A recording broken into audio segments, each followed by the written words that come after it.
awakening. It's your goddess here, Goddess Life, the people's goddess. GLB spilling divinity, honey, divinity. Insight and wisdom on spiritual technology and practical techniques for today's modern goddesses and awakened gods to manifest your intentions with clarity.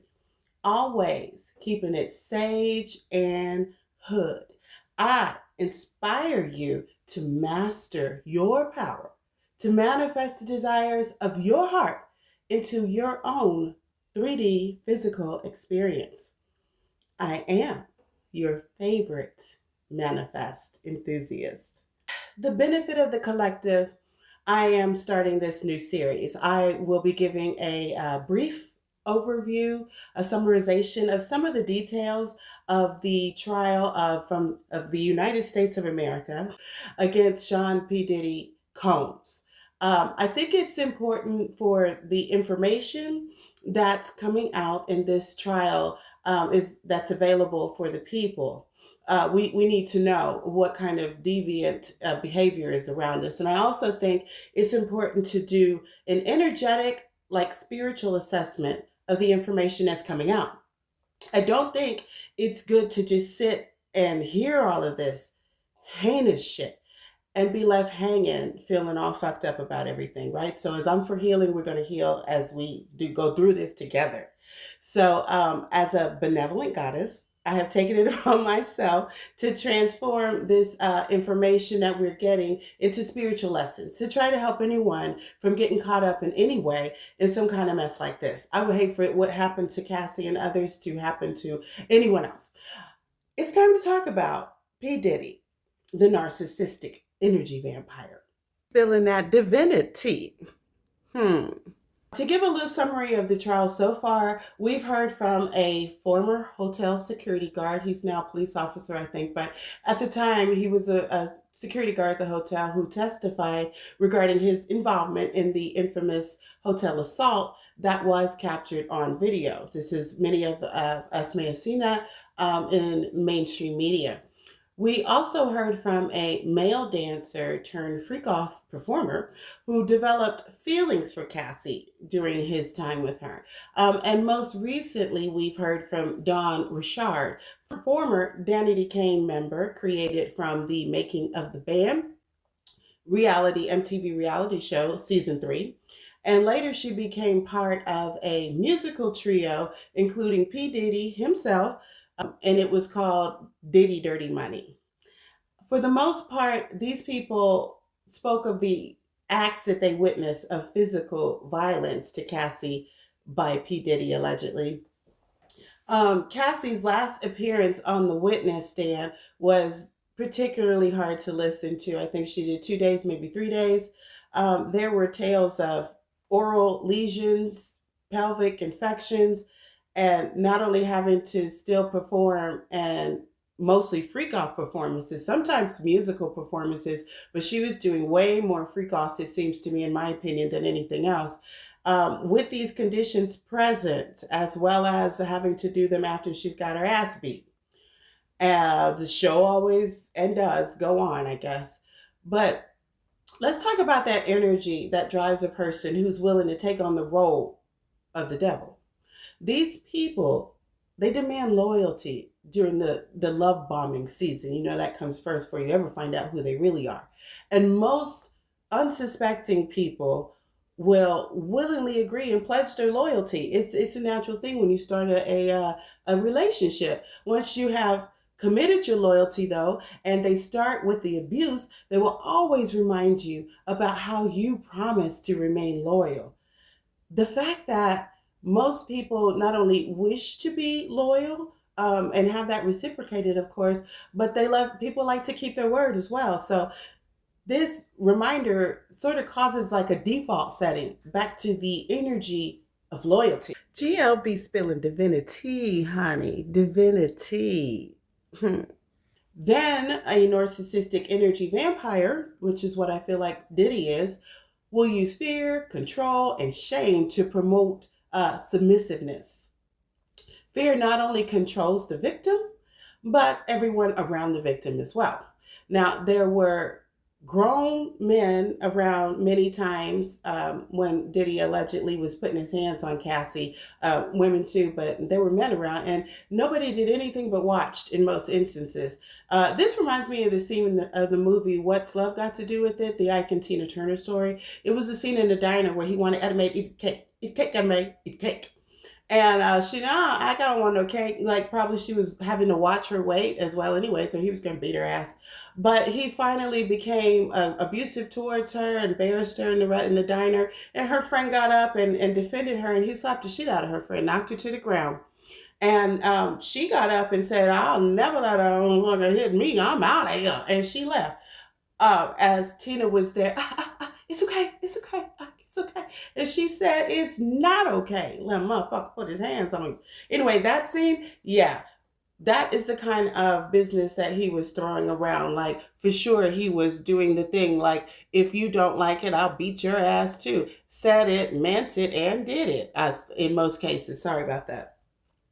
Anyway, this public embarrassment, this humiliation, this abuse is going to break your spirit. It's going to break the spirit of the people who this is done to, and it's going to make them so much more easier to subdue and control and fear and shame. Narcissists consume this energy like junk food. The low vibrational frequencies energy vampires feed off of. GLB spilling divinity, honey, divinity. Narcissists love to embarrass you. They love it. It gives them a platform to exert their authority over you. And they also like to use tactics like isolation, and they threaten anyone who dares to intervene or to help you or set you free in any kind of way, either physically or verbal threats that they carry out. Sidebar, it also seems as if Diddy was kind of overcompensating for some little insecurity that he had. Apparently, and you didn't get this from me, okay? Apparently, he had like a micro penis, which was described as a regular sized Tootsie Roll, length and girth. Poor itty bitty Diddy. But multiple and various acts that were meant for pleasure were having to be done in these grueling circumstances, mouth abrasions, or sores, either friction related or viral related or both. Painful pelvic infections, UTIs and stuff like that. I'm sure there's other more. And even while she was menstruating, she had to still do the thing. And for the most part, from what I gather, she didn't complain.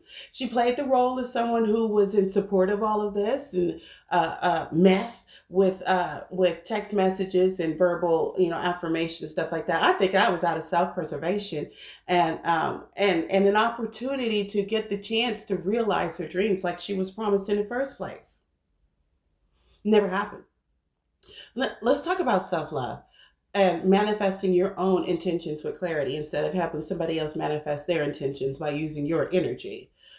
People, when they make a wish, I'm sure people just say, I wish I was a celebrity. I wish I was a star. And so many details that we now know. Cassie did become a star in some ways, but at what cost? I mean, was she even able to enjoy her celebrity status at all? I'm sure many a night she sat up and asked herself how the fuck she got where she was at. And more importantly, how the fuck did she get out? I don't think what she experienced was the type of stardom that she had in mind at all. And I don't think she's alone in that, unfortunately. I think a lot of these celebrities have gone through purity hell and have lost themselves in the process.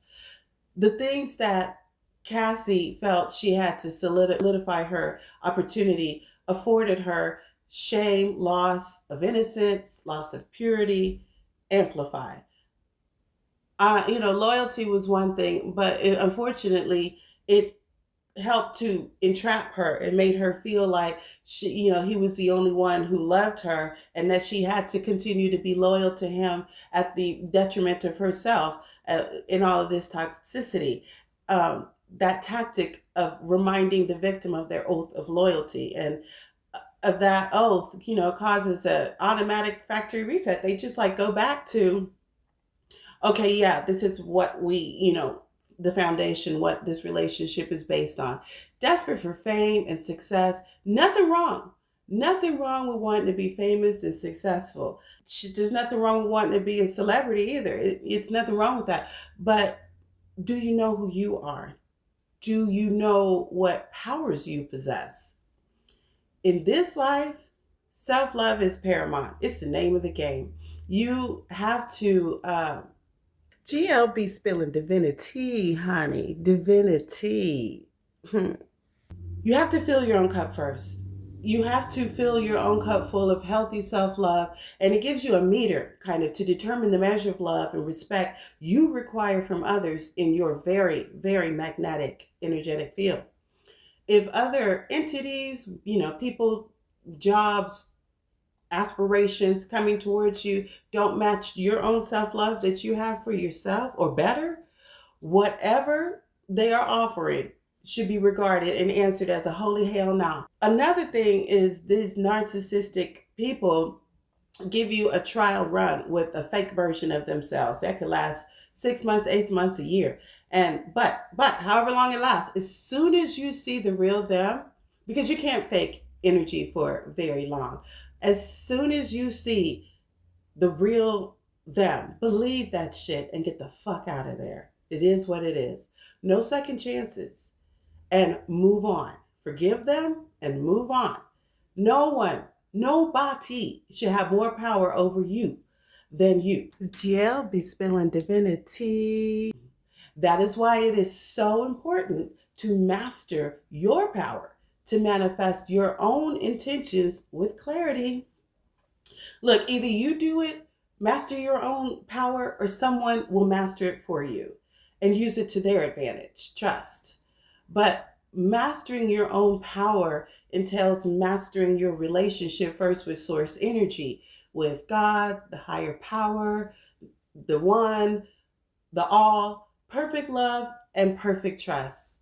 This trust and healthy self love gives you the ability to master trust of your intuition, to follow as a guide, not giving into fear of missing out on an opportunity. If your intuition says no, go run the other way, you goddamn better go run the other way. GLB spilling divinity, honey. Divinity. It's not an excuse not to follow your own intuition. Oh, they might have something for me. No, no, no. You manifest that yourself. If you don't, it's going to lead you down a path of destruction. Listen, again, I will say it because it bears repeating. Either you master your own power to manifest your own intentions with clarity, or somebody will do it for you. I can't stress that enough. A hard, fast rule should be, if you don't want what exactly I want for myself or better, it's a holy hell no. I don't give a fuck who you think you are. And that is the boundary I've set, and I think we'd be all better for that. But I think Cassie went the distance with Diddy. We know her better from this whole damn fucking mess than we do from her music. And that's really sad. Really sad. What a waste. Well, I hope this helps someone. Please like, subscribe, heart, share, do the thing, especially share, because you never know what goes on behind closed doors. And GL Spillin Divinity can really help someone. Remember, healing is key. Love yields peaceful, harmonious energy. If it's not that energy, peaceful and harmonious, it's not love. And until next time, goddesses bless. Bye. GLB spilling divinity, honey. Divinity.